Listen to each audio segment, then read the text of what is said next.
Përmbledhja e ngjarjeve kryesore të ditës në Radio 7. Rëndohet mjedisi në Shkup. Ministria e Mjedisit njofton se pragu i alarmit për grimcat e pezulluara PM10 është tejkaluar në pikat Mace, Qendër, Gazibab, Karposh, Lisiçe dhe Rektorati në Shkup. Në këtë kusht është hartuar plani i masave për intensifikimin e kontrolleve të gjendjes teknike të automjeteve, veçanërisht atyre me karburant dizel dhe të paregjistruara dhe ndalimin e djegjes së mbetjeve dhe materialeve të tjera në hapësira të hapura. Nga punëdhënësit kërkohet lirimi nga puna i grave shtatzëna, personat mbi 60 vjeç dhe personat me sëmundje kronike. Krahas asaj kërkohet riorganizimi i orarit të punës për personat që punojnë në ambiente të hapura, duke sugjeruar punën nga ora 11 deri në orën 17. U promovua strategjia nacionale e teknologjive të informacionit dhe komunikimit Smart Maqedonia 2030. Ministri i transformimit digjital, Stefan Andonovski, prezantoi terminalet e shërbimeve e-kios, të cilat do të vendosen në lokacione të frekuentuara, ndërsa do të jenë të mundura 24 orë me 7, do të mundsojnë qytetarëve të identifikohen, të zgjedhin shërbimin, të paguajnë dhe të marrin më njëherë dokumentin. Krahas asaj është paraqitur kanali zyrtar dhe juridikisht i vlefshëm për pranimin e dokumenteve shtetërore, ndjekjen e lëndëve dhe njoftimet në kohë reale. Kryeministri i Maqedonisë së Veriut, Istra Miskosi, deklaroi se me promovimin e strategjisë nacionale të teknologjive të informacionit dhe komunikimit, qeveria po konfirmon vendosmërinë për ndërtimin e një shteti transparent, efikas dhe të drejtë. Si qeveri, digitalizimin e kemi vendosur si një nga prioritetet tona kryesore strategjike, sepse dim se shteti digjital është parakusht për sundimin e ligjit dhe për një luftë efikase kundër korrupsionit. Kur proceset janë digjitale, gjurmët janë të dukshme dhe përgjegjësia është e qartë. Kur sistemet janë të ndërlidhura, nuk ka hapësirë për abuzime, selektivitet apo privilegje, tha Istra Miskoski, kryeministri i Maqedonisë së Veriut. Shtyhet zgjedhja e prokurorit të ri në Republikën e Maqedonisë së Veriut. Me propozim të anëtarit Ermon Aziri, Këshilli i prokurorëve anulloi seancën në të cilin ishte paraparë zgjedhja e ushtruesit detyrës së kryeprokurorit të shtetit. Ky propozim, sipas Nezirit, erdhi pasi në seancë mungoi një nga anëtarët e Këshillit. Sipas tij, në rastet kur bëhet fjalë për pozitat e larta të udhëhese, preferohet të gjithë anëtarët të jenë të pranishëm dhe të japin qendrimet e tyre. 9 anëtarë janë pro. Konstatoi që seanca anullohet për në datën 22 dhjetor në orën 11. Kjo është arsye që të jemi të kompletuar të gjithë anëtarët dhe të vendosim ushtruesin e detyrës, theksoi kryetari i Këshillit të prokurorëve, Bashkim Besimi. Ushtruesi i detyrës do të udhëheqë prokurorinë e shtetit deri në zgjedhjen formale të zëvendësit të Koçevskit, që do të zgjidhet përmes konkursit publik.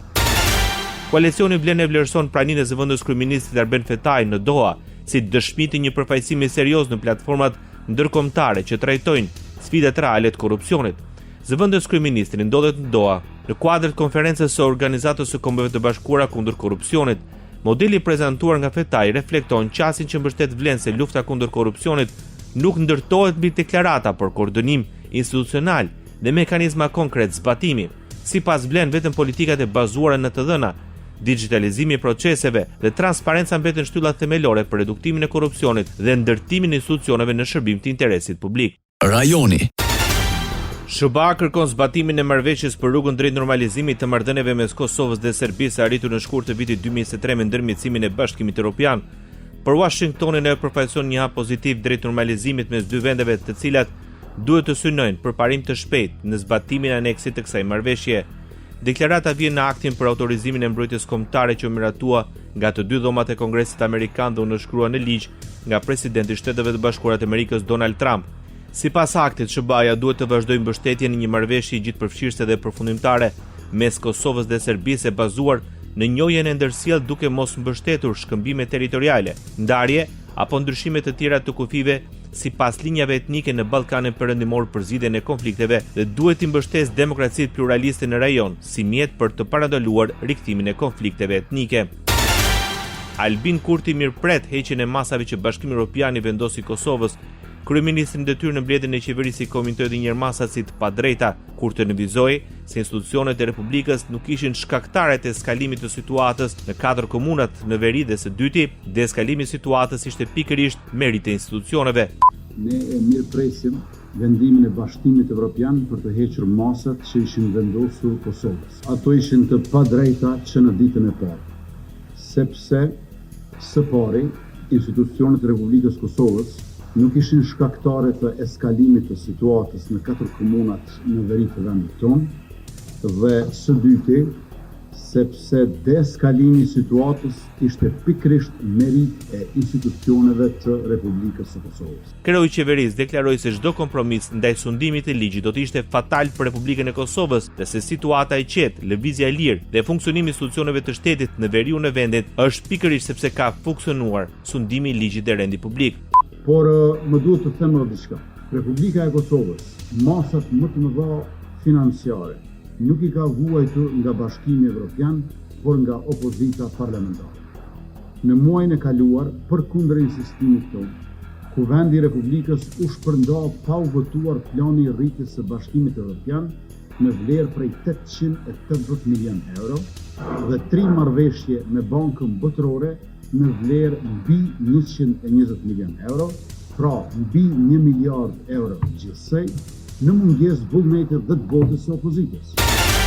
Me qëllim garantimin e tregtisë së lirë, konkurrencës së ndershme dhe përfitimit për konsumatorët, qeveria e Kosovës pranon zbatimin e vendimeve të CEFTA-s dhe protokolleve të saj. Në mbledhjen online të Këshillit të Ministrave, kryeministri Albin Kurti tha se zbatimi i detyrimeve brenda CEFTA-s po krijon kushte më të favorshme për ekonominë dhe qytetarët.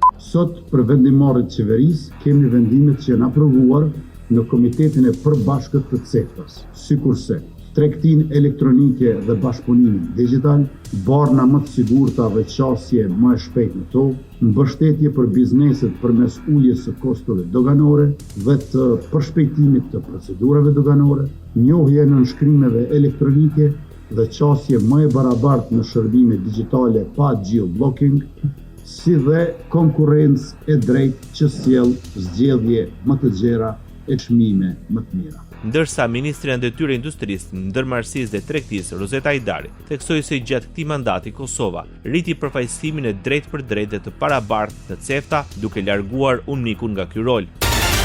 Richard Grenell, i dërguari i posaçëm i presidentit amerikan Donald Trump për misione speciale, qëndron për krah Edi Ramës në deklaratën e tij për gjyqin ndaj Hashim Thaçit. Grenell ka shkruar se Rama ka të drejtë dhe se ndaj ish presidentit Kosovës Hashim Thaçi po bëhet padrejtësi. Sipas Grenell, Jack Smith është një turp, aleat i NATO-s dhe kryeministri i Shqipërisë Edi Rama. Edhe poshtë çështjen ligjore Jack Smith kundër ish presidentit Thaçi në Hag dhe i turpron europianët që lejojnë që padrejtësia të vazhdojë, shkruan Richard Grenell.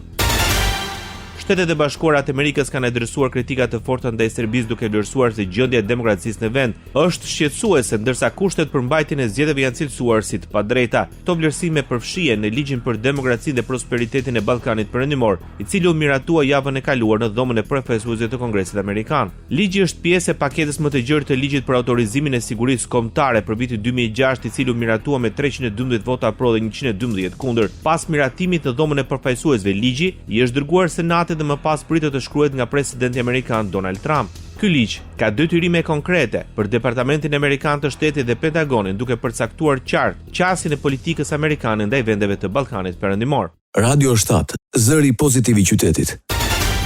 SPA kërkon zyrtarisht heqjen e imunitetit të zëvendës kryeministres Belinda Balluku në mbledhjen e Këshillit të Mandateve. Numri 2 i qeverisë nuk u paraqit në mbledhje, por dërgoi avokatin Ardian Kalia.